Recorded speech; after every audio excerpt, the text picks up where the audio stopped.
table of showbread was in the northern part because he wanted them to always see, and there's always bread in the Lord's house. Because without the lampstand in the holy place, they never would have known, and he provides bread daily.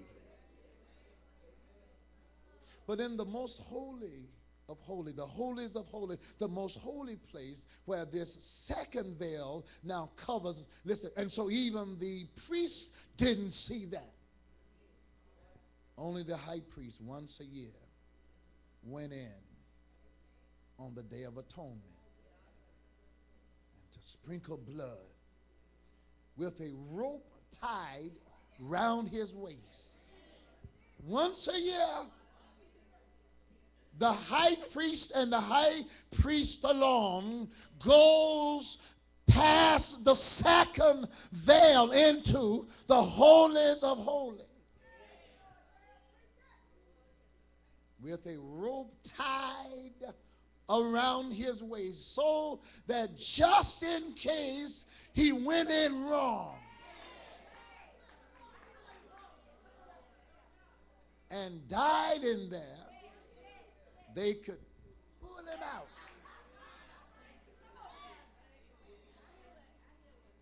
Now today's text. I've talked with God about this view of the veil. Because sometimes God is doing stuff that you really don't understand and it really doesn't make sense. And you're saying, you know, why you do it? Well, this veil, this second veil that separates the holy from the holies of holy. Listen to Exodus 36 again and verse 35, and then we'll go into the text. He says, and he made a veil of blue and purple and scarlet and fine twined linen with cherubims. Made he it of cunning work.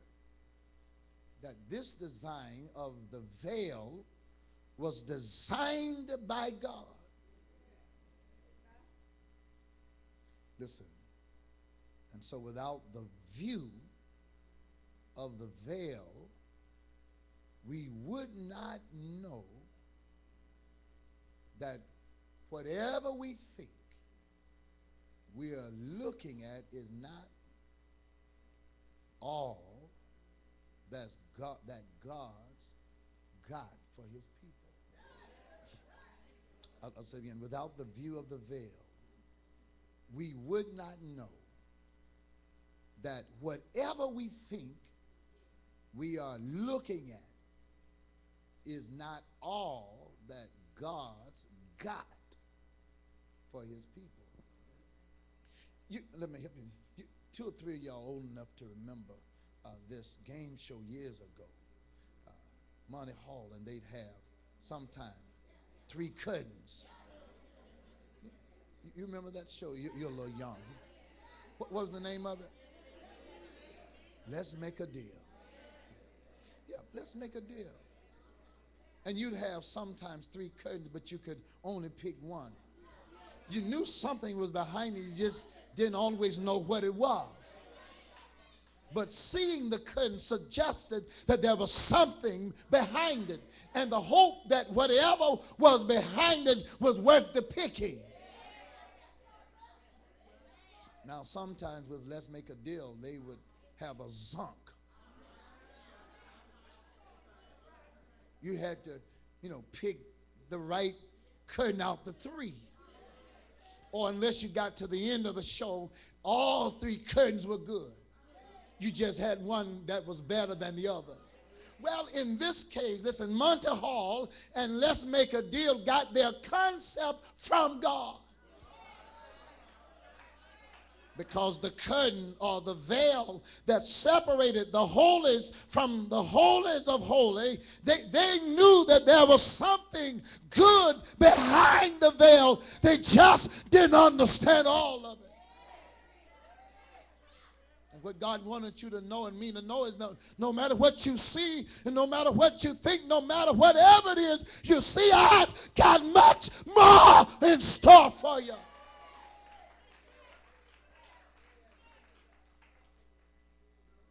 So every time they saw the veil, it reminded them And there's some more mysteries of God. There are some more revelation of God that we've got to see. What hurts us is when we come and think we got it all. A few years ago, one of my grandmama, Becky, one of Muddy's, one of her best friends, and she may one day hear the broadcast and she'll know I'm actually talking about her. She said to my grandmother, to Muddy, she said to her, Becky, I really got to go to church no more. She said, I done heard every song. She said, I done read the Bible from kiver to kiver and back again. And I done heard every sermon I listened.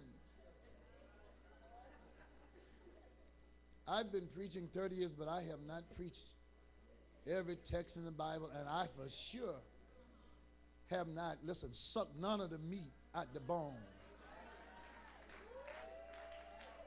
At my best in preaching, all I've ever done was, just chewed a little meat off and left a whole lot of meat on the bone, let alone sucking out the piece in the middle of the gristle part.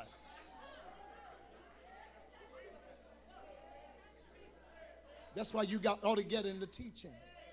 This is why you and I got to be balanced. Listen, not only must that be the curriculum, the preaching of the gospel, there has to be the dedicate, there has to be the teaching, and you need both sides of it.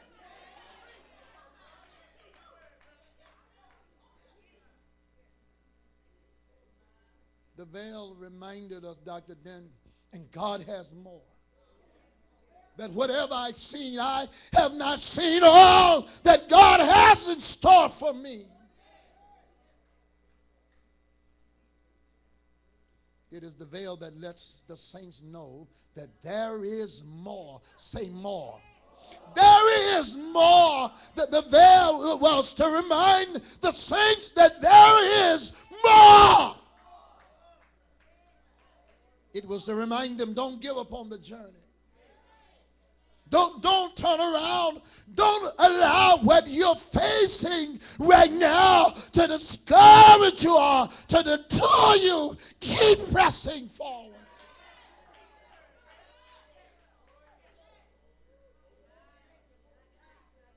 There is more that we cannot see. There's more that we cannot see inside of the sovereignty and the salvation and the sanctification and the satisfying of the soul by God. There is more. The veil reminds us that God's got something that we can't see. And though we can't see it, we are yet confident that it's there and worth waiting for.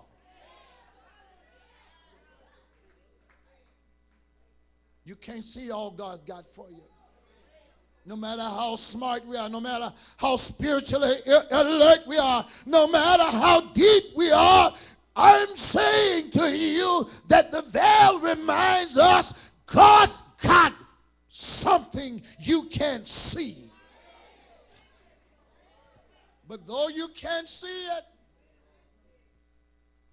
we are yet confident